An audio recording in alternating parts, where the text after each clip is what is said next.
What's going on YouTube? It's your boy Light back here with my YouTube video. And in today's video we're going to be doing Godzilla vs. Kong movie review. So yeah, again, King Kong or Godzilla or whatever you want to call it. Personally, I'm just calling it by what war streaming services and stuff call it, which is Godzilla vs. Kong. So yeah, let's get into this review.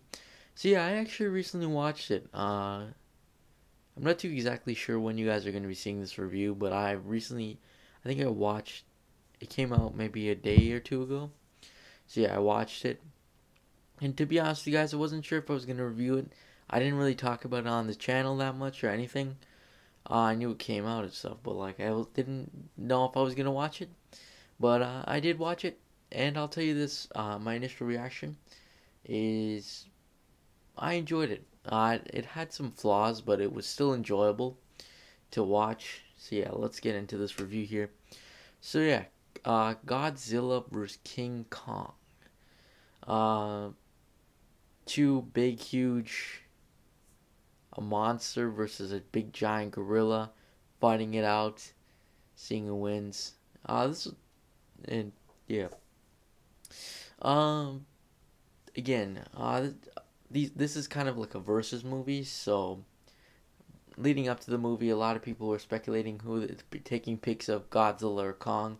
Personally, I was one of those people. I'd like Kong, and I would have picked him, but again, it was one of those people who are like, there's something bigger out there. Not. I don't think the two of them are gonna fight or whatever. So yeah, that's something I had to say with that. But yeah, let's get into this. Um, so like I just said, two big, huge, giant things fighting each other out. Seems like a pretty good movie, and it damn well is. Uh, it's kind of there's a lot of history between the two characters, especially because, for example, Godzilla has been around since like the early 1900s. Same with, I'm not too sure when Kong came out, but like was created, but I believe King Kong was created back in like mid 1950s or something like that. I'm not too sure. But yeah, the two of them are fighting. Historically, Godzilla is more of a Japanese character, and King Kong is more of an Americanized character. So that's something else to say as well.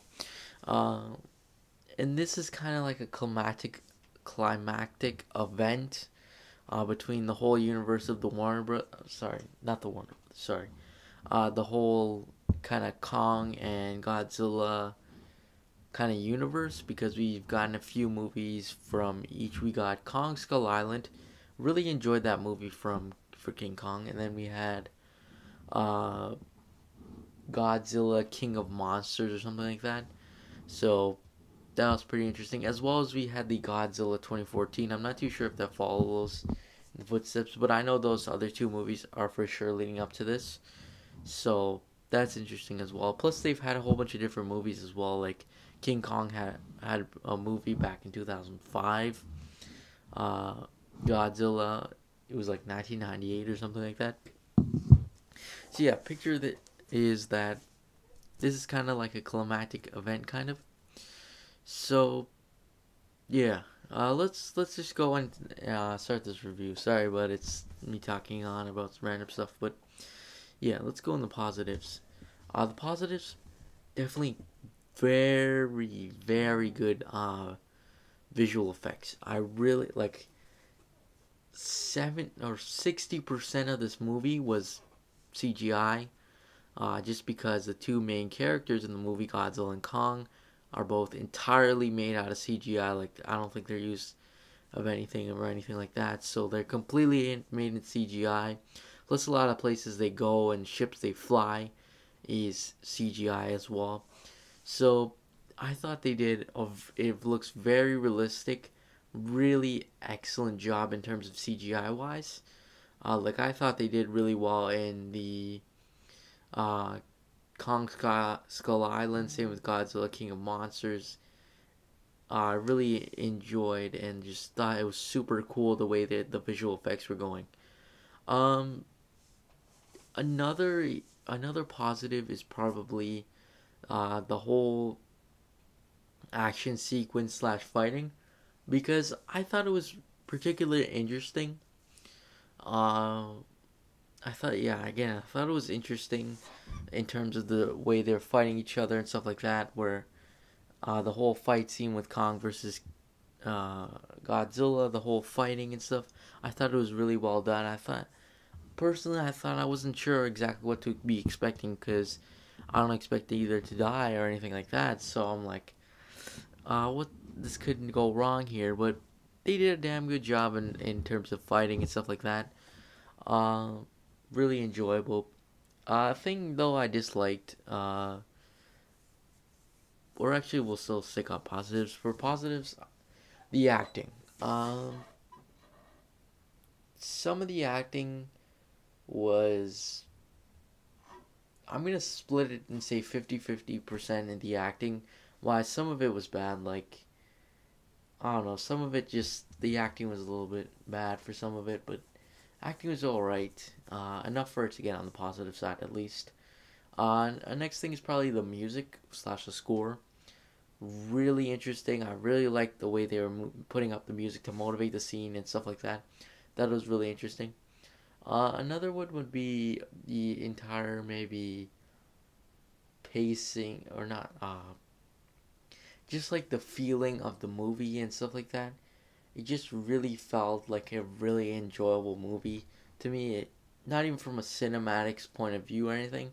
It just felt like a good movie, and it just felt very enjoyable to watch. In like a movie you would sit with your family or whatever and be watching it. I just That's personally my opinion on this whole movie. I think it's really good in that aspect. Let's move on to the negatives. The writing was a bit bad. I'm gonna be honest with you guys. Wasn't a huge fan of the writing. Just with the whole way that they wrote the movie. I mean, I like the fight scenes and stuff, but just it was just the way. Like for example, when Kong was going into that like huge cave, I think they called it like the Hollow or something. They didn't really explain that, to be honest with you. I was kind of confused on exactly what was going on and stuff like that. Like, uh, I was very confused on exactly what was going on when I was watching it. I was just like, what the heck is this place? What is that hammer that he's picking up? And, like, it doesn't make sense that they would say his family's down there because we know his family was killed. And I'm not too sure if they said that in Kong Skull Island, or if that was in a comic book or something. But yeah, I specifically remember that his family was all killed off by the other species or whatever. So that's another thing. Um, yeah, that was really enjoyable. I mean, sorry, not enjoyable. Just it was a kind of annoying to see that because I didn't really understand that point of like that point. Uh,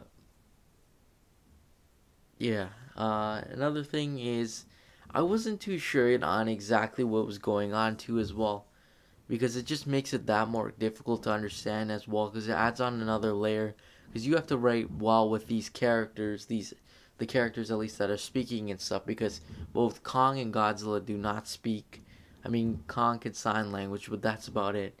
He only sign languaged a few words, and Godzilla can't speak at all except make sounds. So writing this will be a little bit difficult to be honest with you guys. So yeah. Um, yeah, so another probably um the story wise was pretty good. I mean, I felt some stuff was unnecessary to be honest with you. Uh, I think it's more of a negative to be honest, or you could say it either or. Uh, it's just the whole way the story was. Like some parts of the movie, to be in full honesty, felt a bit slow, but some of them went at the right pace and stuff, like the appropriate pace. For example, like I wasn't too huge of a fan of just the whole length it took to get to the hollow. I wasn't a huge fan of that. It was taking a bit long to get to the hollow, and I don't know, just there's some unnecessary things. I think this would work good in an hour and 30-minute movie format. It was almost 2 hours, but I think it would work good in an hour and 30-minute movie. That's just personally my opinion. Maybe cut it down or add a few things. Uh, yeah, and then next up is gonna be probably a positive. Sorry, I'm going positive, negative, and all that stuff. But another positive thing is it does actually a really good job, or it does a okay job in the whole following up to things.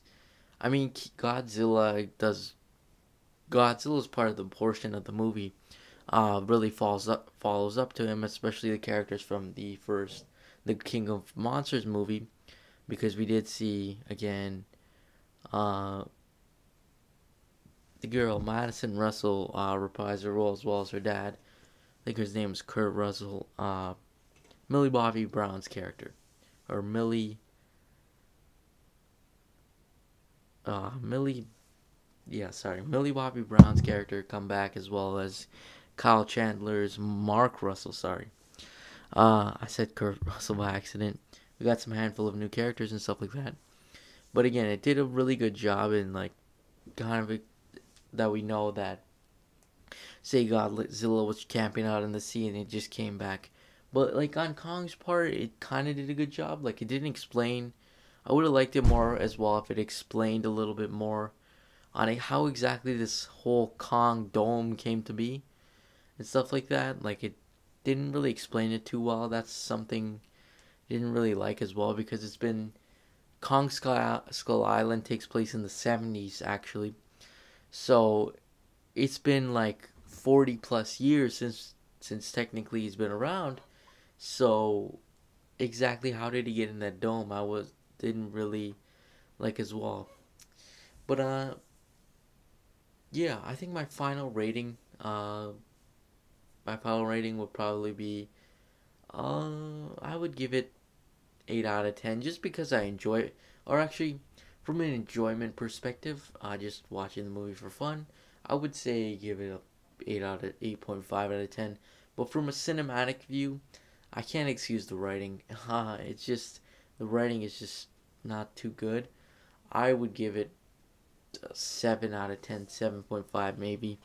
But anyways, thanks for watching. Make sure you like and subscribe, and I'll see you guys in the next video. Peace.